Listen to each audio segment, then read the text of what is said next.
je suis Vincent Andrès et nous voici dans un nouveau tuto là, dans la suite du timelapse. Donc, vous avez vu dans les précédentes vidéos comment réaliser le timelapse, comment traiter par lot toutes les images pour avoir quelque chose de cohérent. Maintenant, je vais vous montrer comment assembler toutes ces images.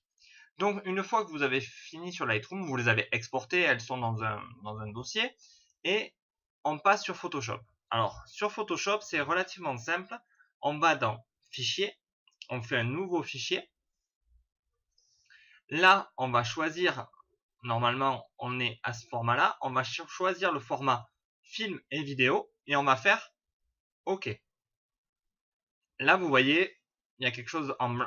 Enfin, il y a une page, un arrière-plan qui s'ouvre en blanc avec des choses déjà prédessinées. Donc, nickel, ce sont des petits traits qu'on peut mettre en place. Que ceci est apparu en bas. Si vous ne l'avez pas, vous allez dans Fenêtre, et vous cliquez sur Montage, qui est ici.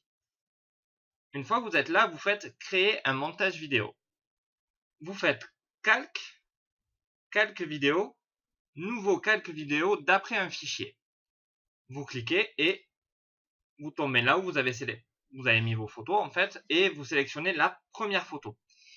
Et là, lui-même va sélectionner toutes les autres photos. Hop, il va tourner un petit peu, ça lui prend un peu de temps, et vous allez voir que toutes les photos apparaissent. Donc voilà, les photos sont plus grandes, donc il va falloir redimensionner l'ensemble. Donc on va revenir en arrière, et on va faire un CTRL-T, qui est tout simplement le CTRL-T de transformation dans Photoshop. Là, on va revenir prendre l'image et la remettre voilà, dans le cadre complètement.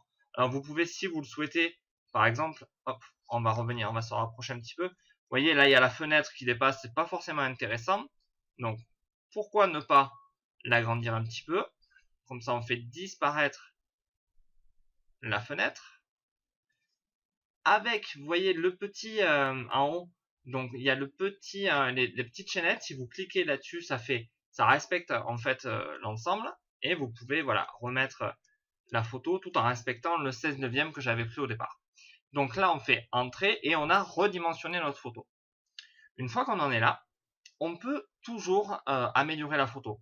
C'est-à-dire qu'on peut venir appliquer une courbe, par exemple, pour pouvoir améliorer les choses.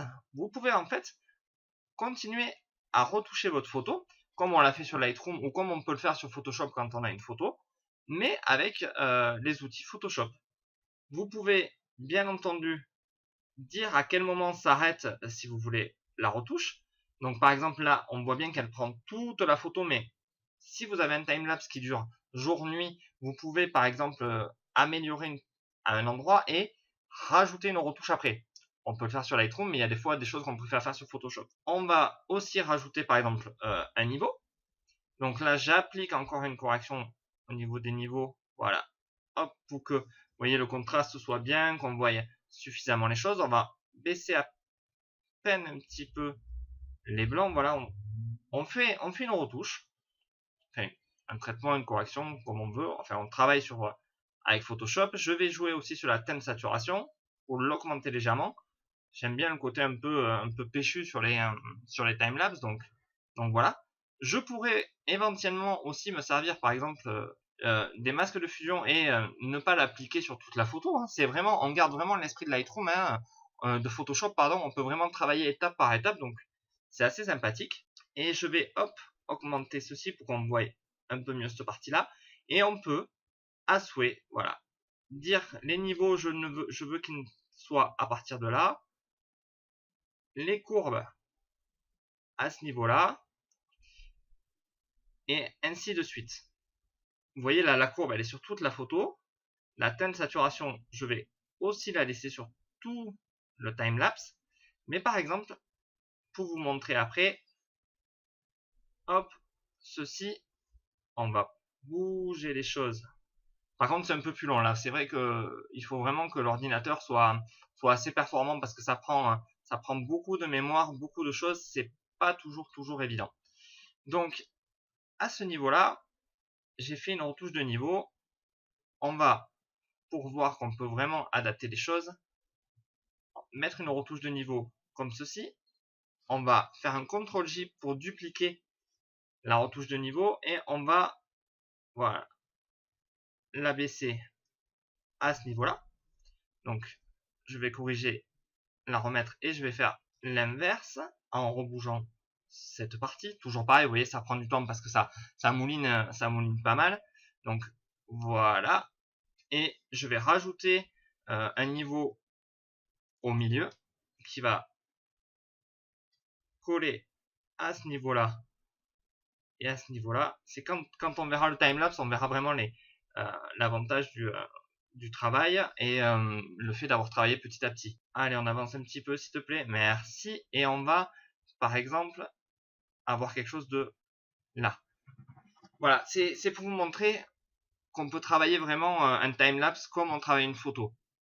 Au lieu que ça soit à l'instant T, ça va se passer sur toute la séquence et c'est relativement sympa. On peut faire vraiment des choses sympas, surtout si ça part du matin jusqu'au soir. On a la lumière qui évolue. C'est relativement facile et assez sympa. Donc, une fois que vous avez fait vos retouches, que vous avez fait votre travail, que vous avez terminé toute cette partie-là, on va passer à la partie édition. Donc, la partie édition, hop, on va cliquer là-dessus et on va faire un rendu vidéo. Là, vous avez cette fenêtre qui apparaît. Alors, pourquoi je bouge les choses? Parce qu'en fait, j'ai deux écrans, donc ça apparaît des fois sur un, donc je le ramène sur l'autre. Et on va sélectionner, par exemple, voilà, la vidéo, on va lui donner un nom. Là, je vais lui donner Time Lapse YouTube. Je vais lui choisir un endroit, une destination. Donc là, à vous de voir, hein, je vais le laisser dans les vidéos. Je choisis une qualité supérieure. Les dimensions, je respecte. 29 images par seconde. Je sais qu'on l'a fait à 24 au début sur mon calcul, mais bon, je préfère 29 images par seconde, ça sera beaucoup plus fluide. Et on fait tout simplement rendu. Et là, vous allez voir, ça prend énormément de temps. Vous voyez, il y a exportation vidéo. Et là, il ne vous reste plus qu'à patienter pour pouvoir voir votre timelapse. Et là, ça prend parfois pas mal de temps. Ça dépend de la puissance du PC, ça dépend de beaucoup de choses. Donc, bon, ça sera à voir. Prévoir quand même un PC assez puissant pour faire ce genre de choses. Donc, sur cette vidéo, je vais vous laisser là. On va se retrouver la prochaine fois pour voir le timelapse, voir d'autres timelapses et vraiment faire une explication de tout ça et voir le rendu ensemble. Donc, je vous dis à tout à l'heure ou à demain selon si vous avez déjà toutes les vidéos ou si vous me suivez un peu plus assidûment. Au revoir, merci!